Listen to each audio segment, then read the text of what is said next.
What's going on, everybody? Welcome inside the janitor's closet once again. Josh Frey-Sam, in case you forgot me. And to your left, I guess it would be if you're watching this on YouTube, Mr. Bryce Hunt, our baseball insider expert. It's your time to shine now, baby. It's your MLB season. We are 19 days until opening day here, Bryce. I know that you're fired up. I'm fired up, man. This is our official futures bet episode. We did it for NFL. We're doing it for MLB now. We are MLB's carrying us throughout the entire summer until we get back to the fall time for NFL. This is going to be, we're hoping, is a fruitful season. But before we get into things, ladies and gentlemen, let's check in with our baseball expert here, Bryce. How you doing? It's been a couple weeks since we've been here on the tube. But I think you're fired up for this one. Yeah, I mean, this is kind of what I wait all year for. I obviously love football season, but that's kind of where you thrive. And now we both know once that Super Bowl uh, clock hits triple zeros, that's kind of when I wake up and get going here. We got four futures bets today. I'm excited about. And Josh, you set the bar pretty high on this channel with plus 31 units in the NFL season there. So hoping to replicate that for this year in baseball. We have some pretty special things lined up, and that starts today with these four futures bets. Yes, sir. Well, let's get right into it here. And just for those who are not already, be sure to like the video, subscribe to the channel because we have plays coming out all season long for MLB, just as we did for the NFL. And also, we're gonna have some plays on X still. If you aren't following us there at TJC Bets, I mean, we gave out a bunch of winners on NFL. We gave out some winners last year in baseball when we were doing it for a short time when we jumped into things on the tube here, and we're planning on doing it once again this year, giving out some winners. So be sure to like, subscribe, and give us a follow on X there. Bryce, let's get into this thing, and we're starting with what some might think is an unlikely suspect here, and that being the Oakland A's. We're going to Oakland, man. We're kind of drinking a little bit of the juice over there in Oakland. Break us down first futures bet of the season for us. Yeah, just before we get started, I will mention that all these bets and lines are coming on March 9th from Bet365, just kind of where we place our bets. We're up in Canada, so that's kind of just the easiest platform for us to get these plays off. That being Appreciate said, that. our I first I, play.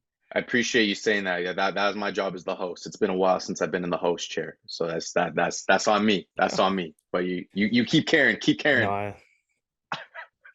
I got you, big fella. I got you. All right, let's talk about the Oakland A's.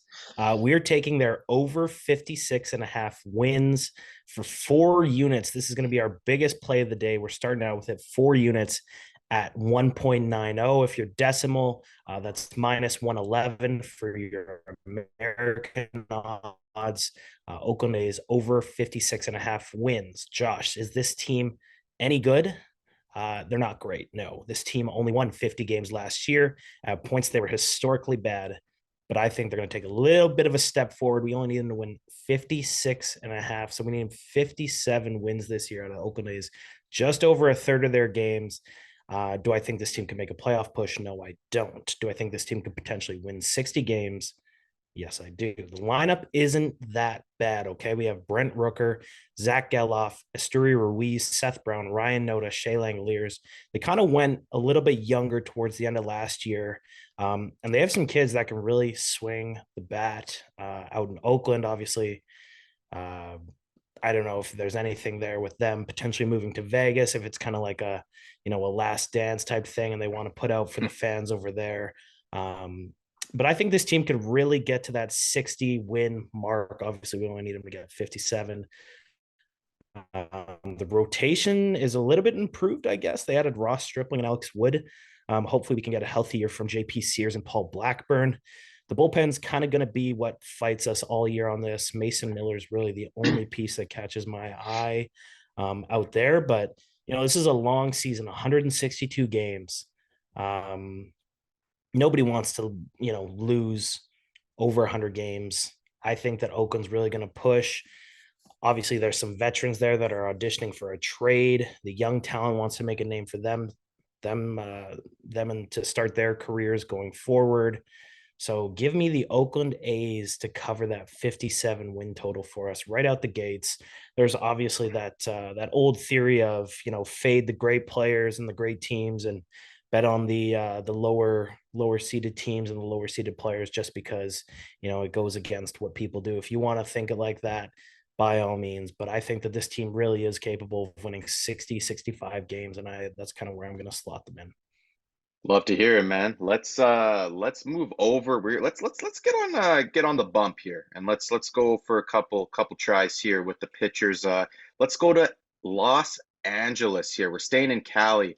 The Los Angeles Dodgers, who they have a shiny new toy out there in Los Angeles. I'm not talking about Shohei Ohtani, okay? And he is on the bump. He will be on the bump eventually, right? Not this season, as we know. What do you like over there in LA, man, with their shiny new toy coming over there from Japan? Yeah, I mean, it was a $1 billion offseason for the Dodgers, right? And they needed to get their rotation right. Obviously, there is a countless amount of Tommy John surgeries in that rotation. But the one guy who's coming over with a clean record, the 25-year-old from Japan, Yoshinobu Yamamoto, is going to he's probably going to break camp as their ace, to be honest with you. And he might get the ball opening day out in across the pond there when they start their season a little bit in the middle of spring training. But yeah, this is an interesting. We're actually going to be fading Yamamoto's strikeout total this year at 172.5. We're taking the under for 2 units at 1.95 or minus 105. With these futures bets, it's nothing personal. I think Yamamoto is absolutely nasty. Um, his pitch shapes, his rotations, his velocities, they all look like they're going to play at the big league level. But this line for me simply comes off of value because just really how great the Dodgers and their roster is and how deep their pitching rotation is. They've come out and said that they don't want to use the 6-man rotation because it'll limit them a little bit in their bullpen. But like they already have a full rotation with Glasnow and Bobby Miller and James Paxton, but at some point they're going to have Clayton Kershaw and Walker Buehler, potentially even Dustin May coming back. So, they could really space this thing out and give their guys time to rest and stay healthy for a big playoff push. And if they skip 2 to 3 starts for Yamamoto throughout the year, that could be taking off 20 to 30 strikeouts off his yearly total, right? So that's kind of something that I'm looking at and something they're looking at. He's in the first of a 5-year deal, I believe. And I don't think they're going to want to burn him into the ground in a regular season game when it looks like they're going to be winning at least 100, if not more games anyways. So I think that they're going to be a little bit cautious with his workload just because they can afford to be, and then he could be fresh for the playoffs. So yeah, I'm going to be taking his under 172.5 strikeouts for 2 units. Love that, man. Love that play. Let's stay here on the mound, and we'll go from one young pitcher who is making his MLB debut to another young pitcher who has found his footing very much so, especially last season, getting his first All-Star nod over there in the ATL. Mr. Spencer Strider, what do you like from Mr. Strider there, Bryce? Yeah, I mean, this is Spencer Strider's quickly become one of my favorite pitchers in the league, and I would go as far to say that he might be the most dominant strikeout pitcher we've seen since Jacob deGrom. I obviously know that Garrett Cole is a great pitcher. I know he's a more well-rounded pitcher, but if you're simply talking strikeouts, Spencer Strider is kind of the belle of the ball at this point in the MLB season. So with that being said, our next play is going to be Spencer Strider to lead Major League Baseball in strikeouts. This is a 3-unit play at 2.25 or plus 125 in American odds. And Spencer Strider led Major League Baseball in strikeouts last year by almost 40. Actually, I think it was over 40.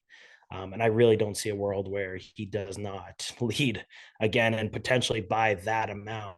He doesn't need to, but I really think he has the capability of it. He's been primarily dominating the league the last 2 years with a two-pitch mix, his fastball and his slider. His changeup he throws about 7% of the time, but now he's come into camp and he's been flipping this curveball into his arsenal. And what I think that could do is get hitters off of his fastball, especially early in the count.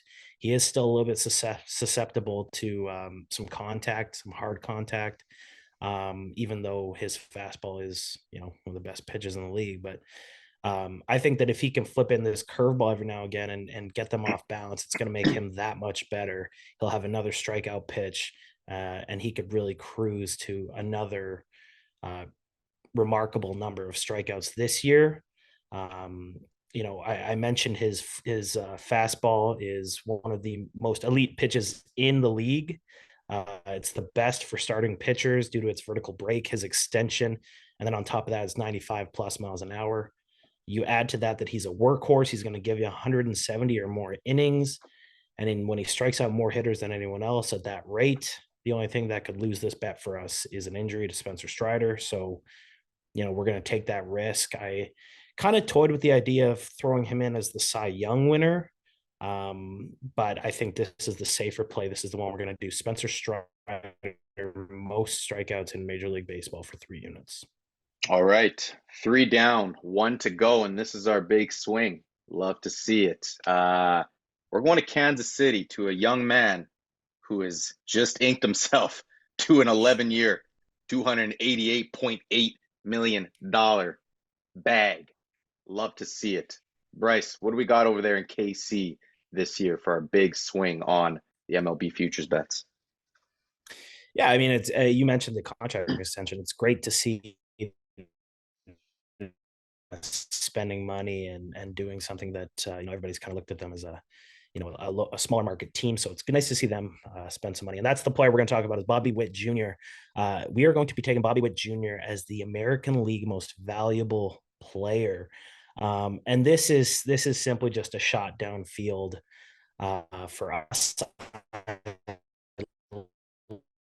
Like the 3 futures that winners, MVP futures can be tough, but I really like the value in the spot here for Bobby Witt Jr. It's going to be 1 unit this play times 21 or plus 2,000. Great value there considering a number of things, right? Like when you're placing an MVP future, it's important to understand kind of what the award is and who's voting for it. And the baseball writers in the past couple of years with Ohtani and Trout playing for the Angels over in California there, the theory that the MVP has to come from a winning team has kind of been taken out of the equation. They look, more at other areas, which include WAR, which Bobby Witt Jr. finished 5th, I believe, in the American League, just behind Ohtani, Semien, Seager, and Julio Rodriguez. Ohtani is obviously in the National League now, and he's not pitching. And another thing they look at is, do you play a marquee position? Yes, Bobby Witt Jr. does at shortstop. His defense, he can make great plays on defense. He's still trying to improve a little bit. If he could take another step up, he becomes that much more valuable.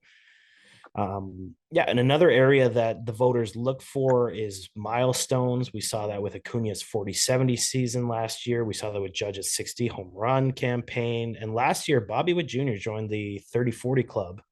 He was 1 stolen base away from 30-50. Of course, that all kind of got swept under the rug with how unbelievable Acuna's year was. We don't really see 40-40, not to mention 40-70. So, I mean, I think if Bobby Witt can get to that 40-40 mark, he easily could win the MVP. Do I think he'll hit 40 home runs? Probably not. But if he could get to 30 again, I think that would really bolster his chances. I mentioned Ohtani's out of the American League. I believe that there's about a field of 5 or 6 guys who have a real chance to win the award. 2 of those being Judge and Soto, who, we've seen in the past that voters kind of give a slight disadvantage to guys who are on the same team. It's just kind of how they've handled situations like that the past, 5 or 6 years. So that being said, if we're looking at it as about 1 in 6 to get those odds at 21 plus 2,000, I really like the spot and the shot here for Bobby Witt Jr. yeah, to have a great year and win that AL MVP for us to close out our futures bets for this year. Love to see it, man. We're going young. Love it. We're taking a chance on the Oakland A's as well. Love it even more. Just to recap our futures bet episode 4, the Major League Baseball season, Oakland A's over 56.5 wins times 4 units. And we're going to go Yoshinobu Yamamoto under 172.5 strikeouts for 2 units. Spencer Strider, most strikeouts in the Major League Baseball at 3 units. And then we are all closing this out with Bobby Witt Jr., AL MVP for 1 unit. Bryce, we're getting close, dude. And I know we're both fired up for this to watch our Blue Jays. This is going to be a fun season, hopefully a very profitable season for us as well. This is what we do, man. I'm glad to be back on the tube here with you. We're going to be hopefully coming to the folks maybe twice, 3 times a week if we see fit here this year. We'll see what kind of the model spitting out at us, what we both like, kind of thing, and take it from there. Yeah, I mean, it's hard to put like a direct date on, Monday, Wednesday, Friday, something like that, just because if there's plays that day that we like, we'll make a video if there's enough of them. If there's one play, we'll just tweet it out. But it's hard to put like a concrete schedule. We're hoping for 2 to 3 videos a week. Obviously, to start the season, I believe the 20th, the Padres and Dodgers will head to Korea, I believe. So we'll have some plays for that series. Then another week of spring training. Then we will be all systems go for opening day, and then we can kind of get a more fluid schedule going, and hopefully be able to sort that out. Absolutely, absolutely. Well, let's everybody stay tuned for that. Once again, if you're not already doing so, please like the video, subscribe to the channel, and also give us a follow on X at TJC Bets. Bryce, let's do this thing, man. I'm looking forward to it. We'll be back with you folks in just a few weeks. Stay tuned. Bryce, let's have one. Let's do it, bud. Let's have a great season here. Appreciate all your support. For Bryce Hunt, I'm Josh Frey-Sam. See you guys next time.